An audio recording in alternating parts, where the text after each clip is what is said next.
Hello, and welcome to episode 134 of Bardic Quest. In this episode, Saga pays Johann one last visit before her departure, and the party set out north to seek out the sacred weapon of Thorik's ancestor. So, without further ado, let's get into this week's episode of Bardic Quest.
Is after you've awoken the next day, and final preparations are being made before you set off. And Saga, you slip away from the rest of the group, I presume, anyway, to go and visit Margaret, who is currently the protectorate, if you will, of Johann's body, whilst you set out on this quest. I'm sure she would have told one of the party members that she'll be back in like 15 minutes. Knocks on the door. All geared up. You hear a little bit of shuffling, and then she kind of opens the door, and she peeks out through the crack in the door, and she says, "Oh, good morning. Are you here for a spot of tea before you leave?" Probably don't have time. Where are the rest of your party? We're just about to leave. Could I see him just before I go? Oh, by all means. She kind of opens the door and gestures you to come in. She says, he's much as you've left him. Looks quite peaceful. Thank you. I think it'd be slightly awkward. Yes, she does kind of hover for a brief moment, and then she rather you kind of expect her to go, I'll just go, but actually what she says is, are you sure I can't get you a tea? No tea, please. Oh, right. Well, in which case, I'll just be pottering about in the kitchen if you need me. Thank you. So she'll, is he still on the sofa? No, he has been moved, slightly to a slightly more, in fact, you get the impression, because he is very much on Margaret's bed, you get the impression that she has been sleeping on the sofa this past evening. Or if she sleeps at all, seeing as she's a god. Indeed. So Indeed.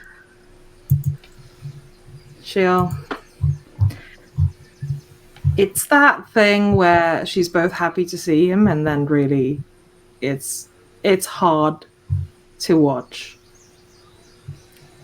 However suspended, a lifeless body. But she'll go over and kneel next to him.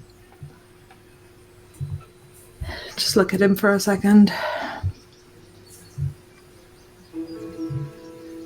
And then stroke his face. We're on our way.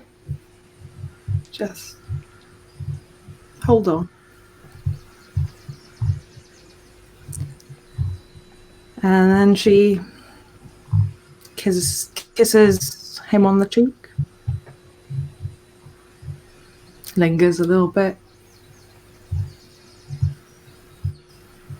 And before she starts crying, she'll stand back up. And then try and compose herself and start walking out. And just as you're leaving, Margaret comes out with a plate of lemon drizzle cake, and she said, "Oh, so I thought you might be staying here a little bit longer. I cut you a piece." We wanted to set off with light. Oh, and she no. kind of looks at the cake, and then she just grabs it. It goes, thank you. Yes, something for the road. Yeah. Thank you for watching over him. Well, somebody should, and I probably am the most qualified here. She nods. She doesn't know what to say because it's weird now, especially because having idle chit chat with a god, that's weird.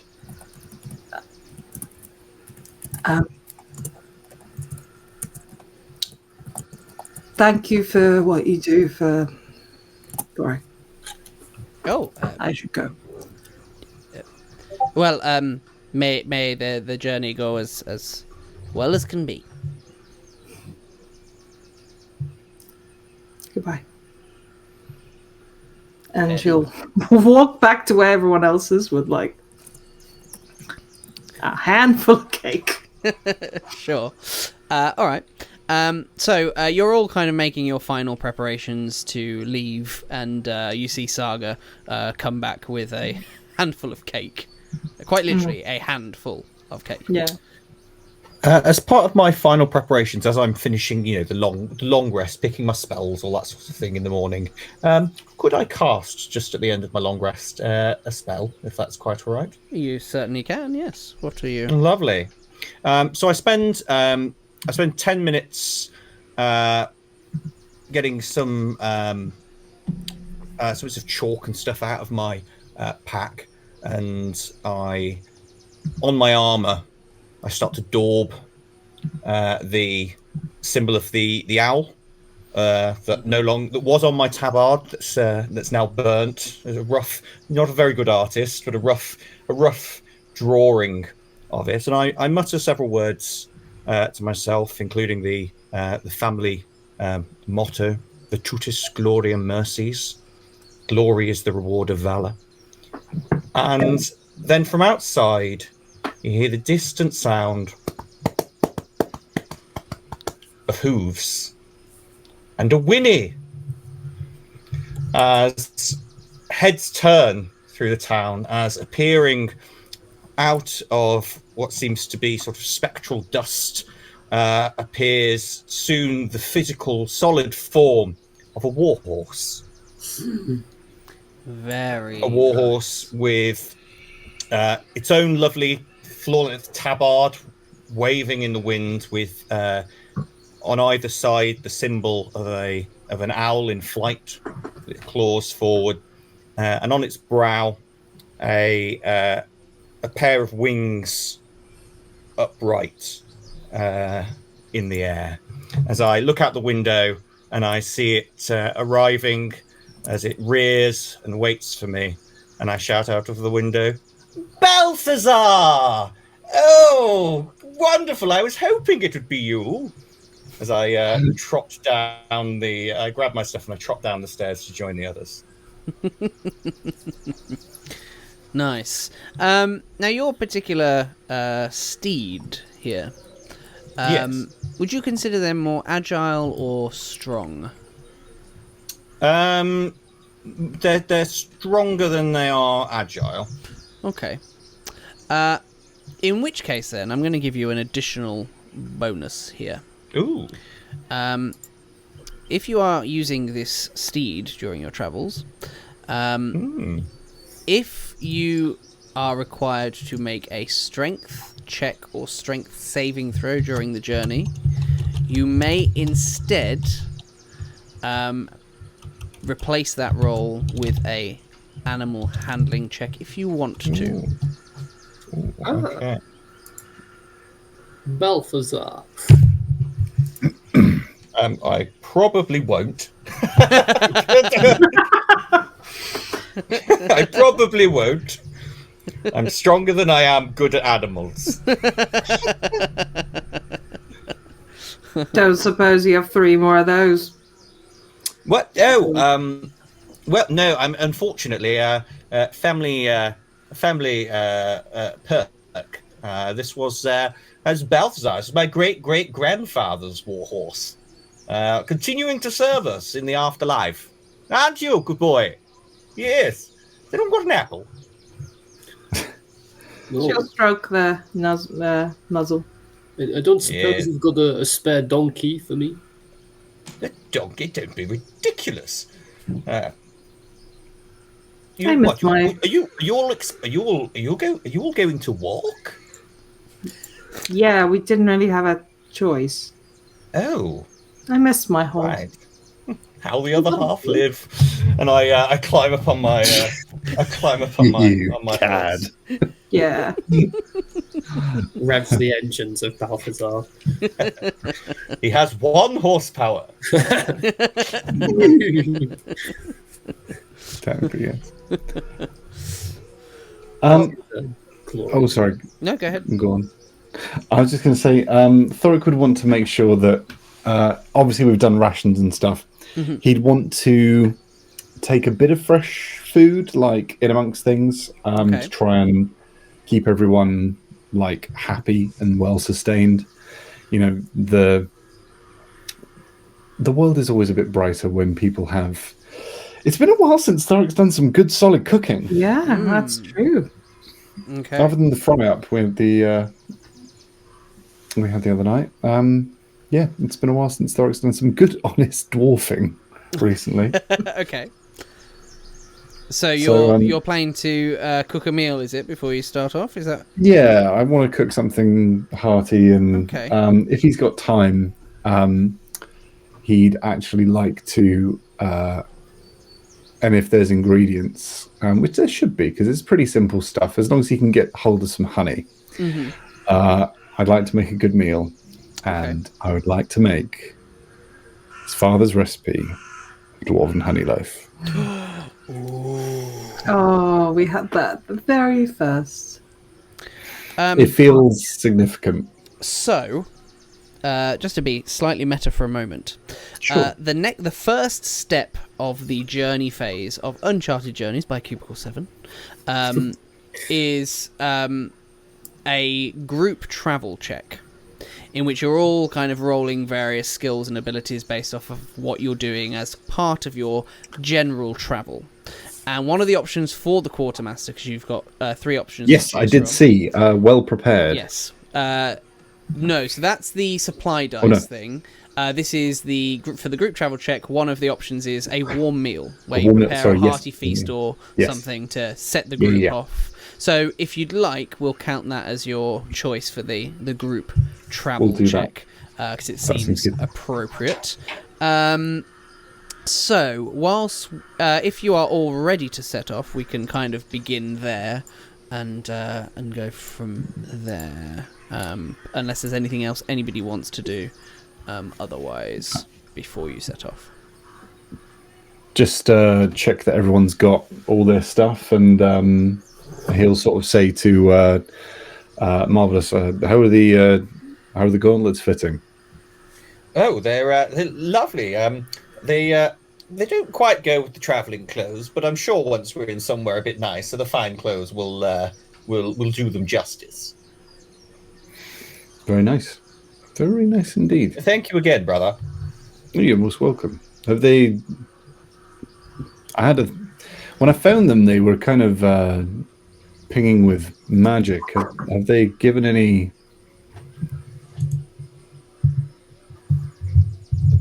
Found them in the mines under a pile of bugbears and other such things. They're not.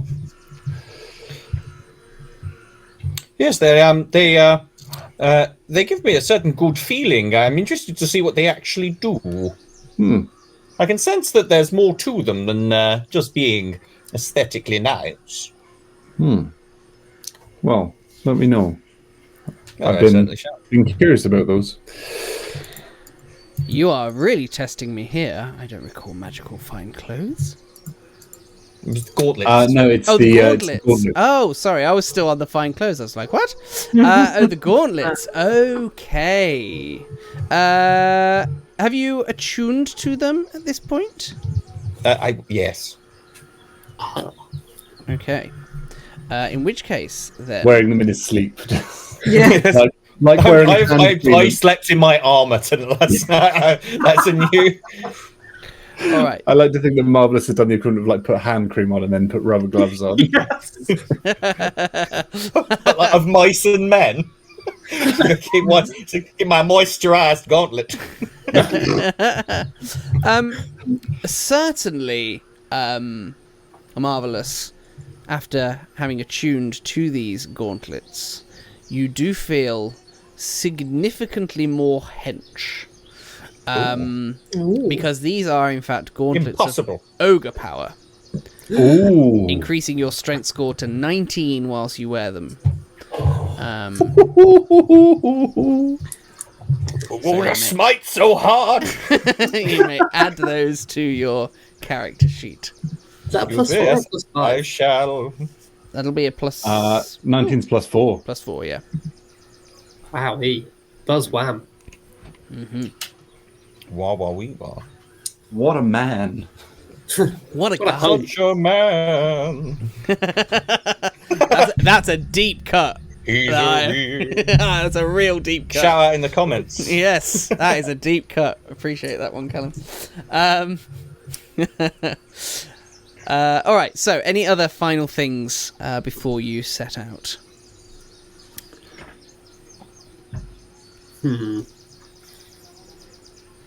Sergei's going to limber rope. 10-minute stretch. All right. As the sentry for the party, getting yourself ready for a bit of scouting and the like. Yes. Alrighty. In which case, then, if you are indeed ready to leave Phandalin behind... sorry. Yes, I just suddenly remembered. Yes. The last thing I suddenly remembered as over last session, or like just after, did we... Thorik would like to go in search of Johann's war pick. Oh. Yeah, I have his journal and his braces. I think you took the pick as well, if I remember rightly. I did go through his stuff before. Yeah, because you were explaining, Gwaine, I believe, that it was the pick that he was supposed to use to kill Carol.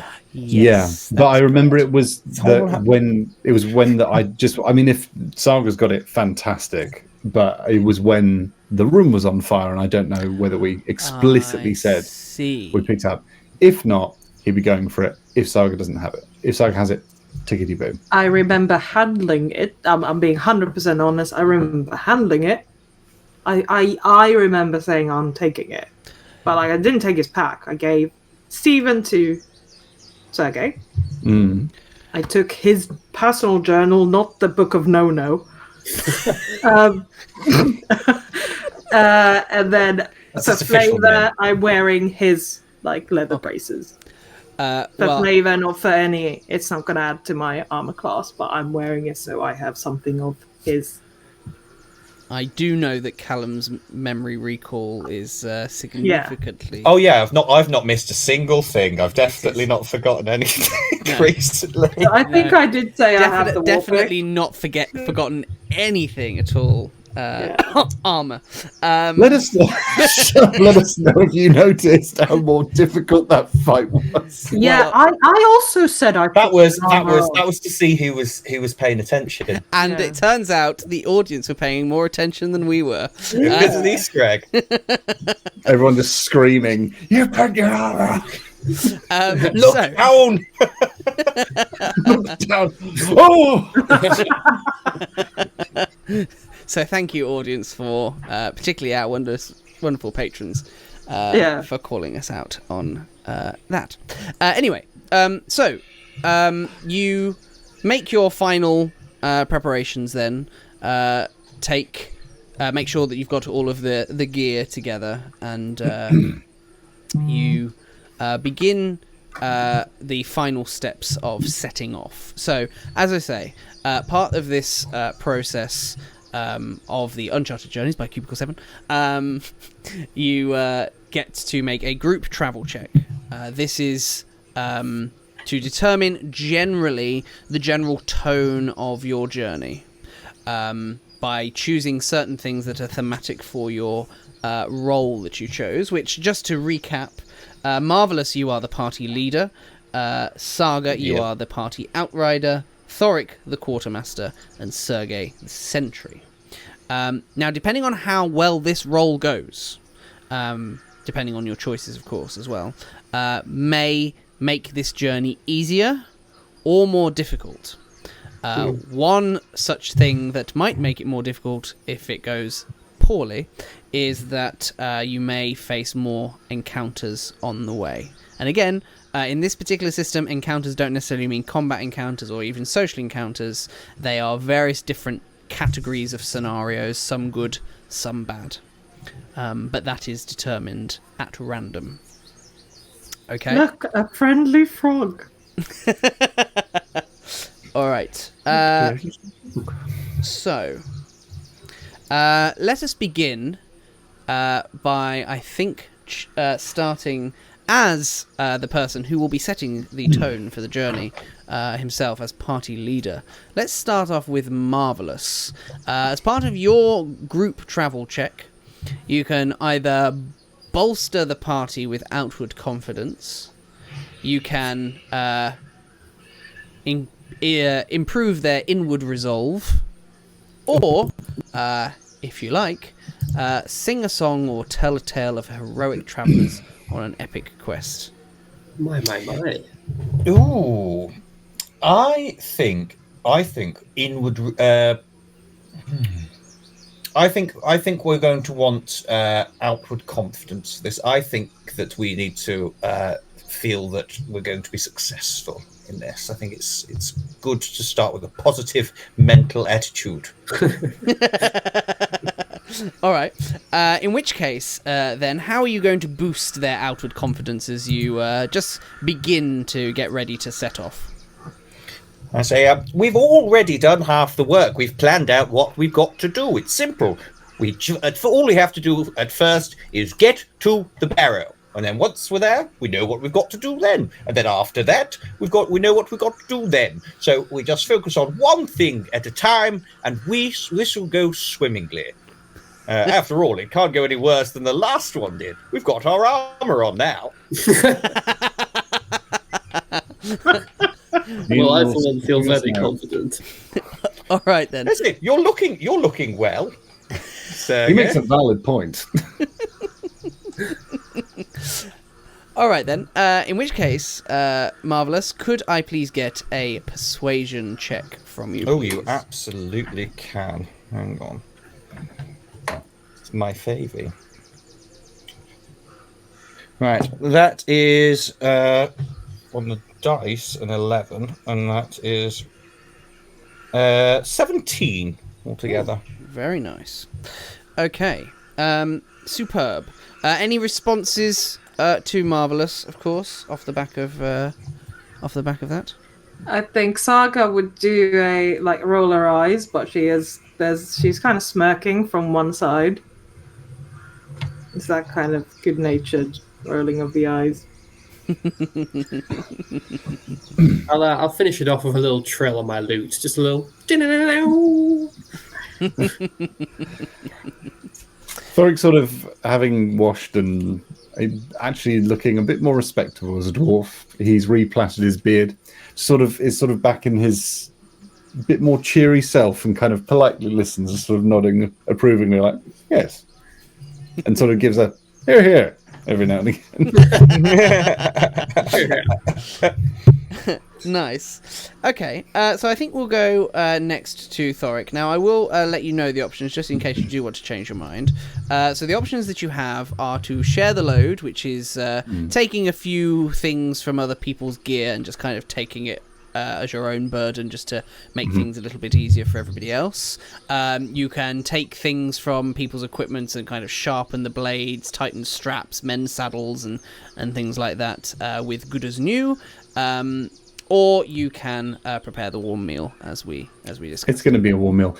I would have possibly shared the load, or might save that for later. But then Marvellus created a horse out of nowhere, so I thought, well, really, if anyone's going to be taking a bag or two, it's that damn horse.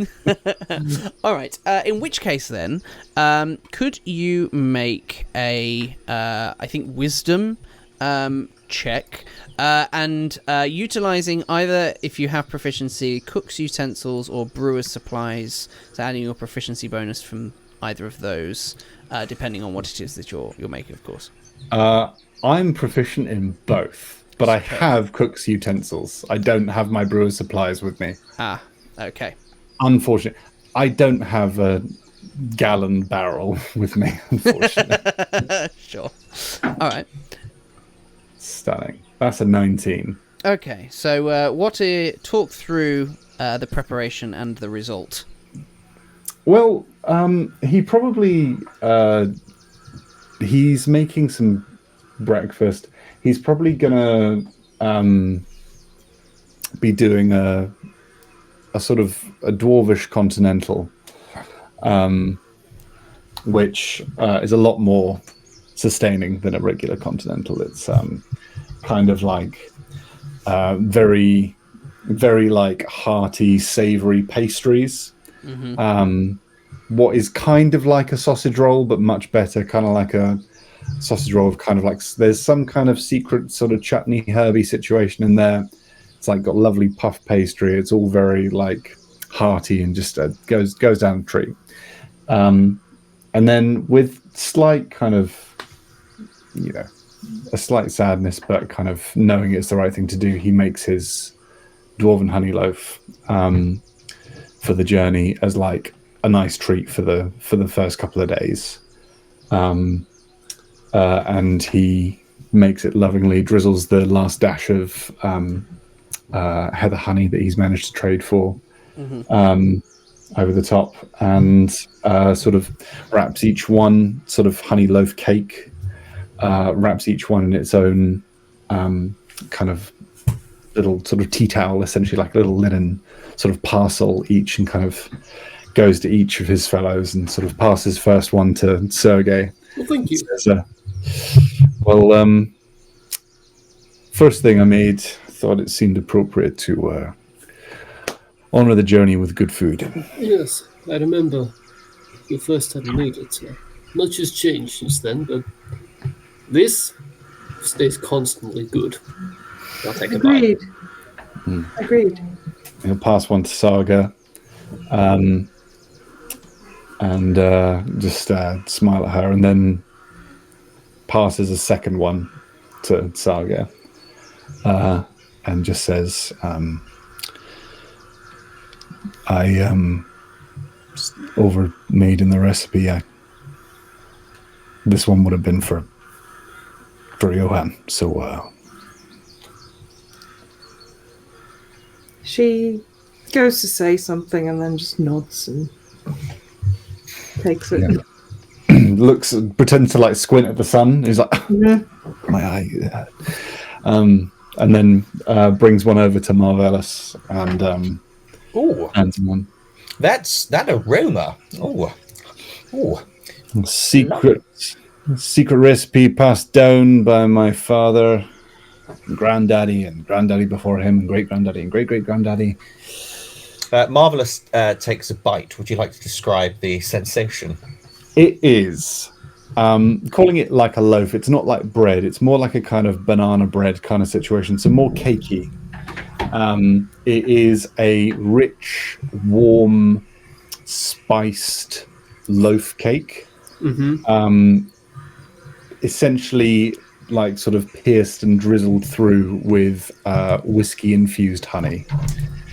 Oh, wow. So it's a tiny. It's not boozy. It's like it's got that little. You can taste the whiskey, and it gives it that kind of like smoky, peaty aroma. Balances well with the honey, that sweetness. Because of the honey, it keeps really well as a store food. It gets harder as wouldn't leave it for too long. Traditionally, dwarven honey loaf was made as a store food for long journeys, and no one's ever left it around long enough to find out whether it goes off. So that's the tale behind the recipe. Smacking his lips together, Marvellus says, "My goodness! I tell you, if you're ever wanting to retire from adventuring, my family cook would happily have you on his books. This is And last of all, he'd take the final loaf that obviously he's keeping one for himself, obviously. And he takes the final one and goes to Margaret's door, goes to knock, and then just leaves it on the doorstep. Knocks and runs.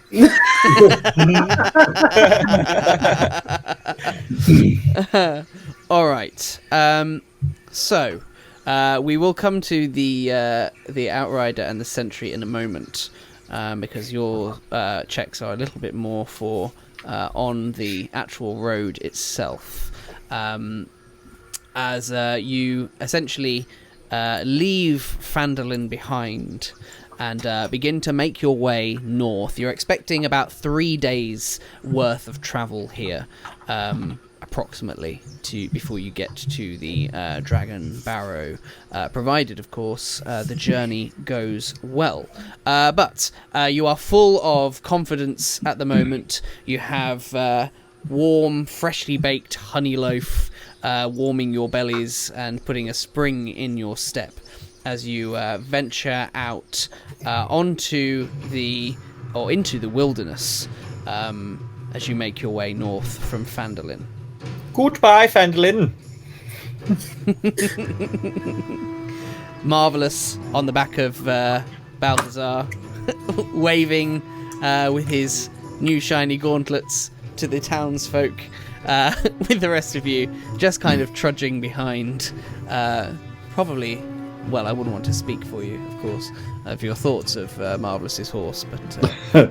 He must be a king. On the way, I might pick a flower or two and just throw them up to Marvellus. Hey there, questers. I just wanted to take a quick moment to express our huge appreciation for all of our amazing Patreon and YouTube members. Your support means the world to us and helps keep this channel going strong. So I wanted to give a special shout out to each and every one of you.